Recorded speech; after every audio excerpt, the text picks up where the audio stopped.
আয়াত 101 وكيف تكفرون وأنتم تتلى عليكم آيات الله وفيكم رسوله ومن يعتصم بالله فقد هدي إلى صراط مستقيم অনুবাদ আর কিভাবে তোমরা কুফরি করবে অথচ আল্লাহর আয়াতসমূহ তোমাদের কাছে তিলাওয়াত করা হয় এবং তোমাদের মধ্যে তার রাসূল রয়েছেন আর কেউ আল্লাহকে দৃঢ়ভাবে অবলম্বন করলে সে অবশ্যই সরল পথের হেদায়েতপ্রাপ্ত হবে।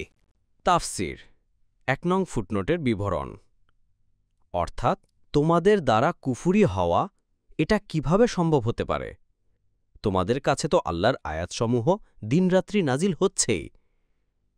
তাছাড়া তোমাদের সাথে আছেন আল্লাহর নবী, যিনি সেটা তোমাদেরকে তেলাওয়াত করে শোনাচ্ছেন এবং তোমাদের কাছে প্রচার করে বেড়াচ্ছেন।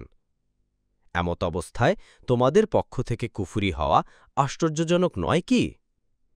অন্য আয়াতেও আল্লাহ তাআলা এ কথাটি বলেছেন, আর তোমাদের কি হল যে তোমরা আল্লাহর ওপর ঈমান আনো না, অথচ রাসূল তোমাদেরকে তোমাদের রবের প্রতি ঈমান আনার জন্য ডাকছেন এবং আল্লাহ তোমাদের কাছ থেকে অঙ্গীকার গ্রহণ করেছেন।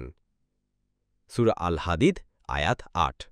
কাতাদা বলেন, কুফরি না করার পক্ষে দুটি বড় নিদর্শন রয়েছে, একটি আল্লাহর নবী, অপরটি আল্লাহর কিতাব।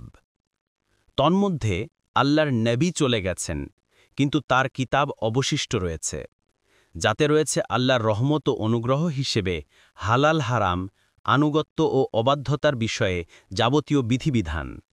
ইবনে আবি হাতেম। কোনো বর্ণনায় এই আয়াতের শানে নুজুল সম্পর্কে বলা হয়েছে যে, আউস ও খাজরাজ গোত্রে অন্ধকার যুগে যে সমস্ত যুদ্ধবিগ্রহ সংগঠিত হয়েছিল, কোনো এক মজলিসে তারা সেটা স্মরণ করে পরস্পর মারমুখী হয়ে পড়ে।